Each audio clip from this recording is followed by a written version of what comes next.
nakatira sa Mariveles, Bataan.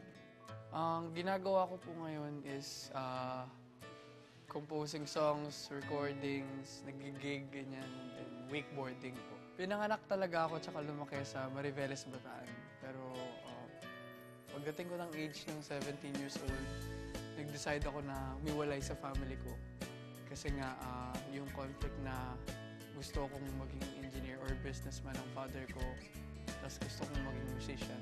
Sa school po, na-stop po ako kasi ang gusto ng father ko is sumunod ako sa STEM. Kasi si dad is civil engineer, tapos ako musician, parang gano'n, parang anlayo. So, nag-stop muna ako sa school kasi parang, syempre, may times na nakaka-pressure gano'n. So, nag-stop ako, tapos parang ipupush ko ngayon yung music ko. Aside po sa pagkanta, nag-wakeboard din po ako. Rider po ako ng isang wakeboarding park sa Pampanga, kung saan hindi po ako palaging nagtitrip. Gustong-gusto ko yung pag-wakeboard. Papiliin ako, wakeboard o kotse. Wakeboard ako. Iba kasi pag nag-wakeboard, rider kasi, iba. Solid.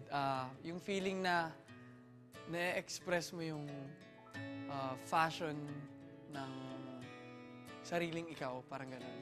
Pag wakeboard po kasi, pag sinabing passion kasi, yung consistency mo sa isang bagay and committed ka doon, parang gano'n.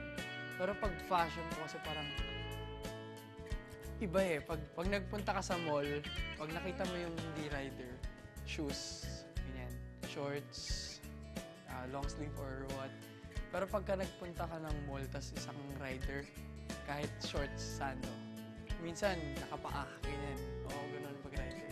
Simula akong kumanta sa church namin. Narinig ako ng father ko, kumanta sa bahay. Kinuwento niya sa uncle ko, which is yung tito ko kasi yung leader ng choir namin sa church. Yun.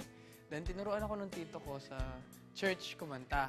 Pero before ako naging singer sa church namin, binili ako ng father ko ng instruments, mga cheap instruments lang. Tapos sabi niya, uy, turuan mo naman na ako dito. Tapos yun, doon ako nag-start from every single instrument tinuro sa akin tito ko, and then singing na. Ang gusto kong maging coach ay bamboo.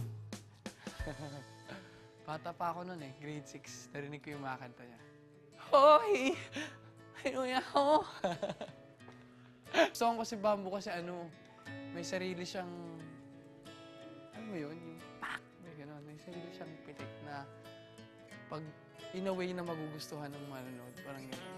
Sumali ako sa The Voice kasi gusto kong patunayan sa family ko, lalo na sa father ko, na kahit na hindi ko na bigyan ng pansin yung pagiging businessman, natulungan siya sa business niya, ganyan.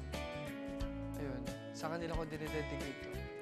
Walang nakapigil sa pag-wakeboard ko, wala ring makakapigil sa pagtupad ko sa mga pangarap ko.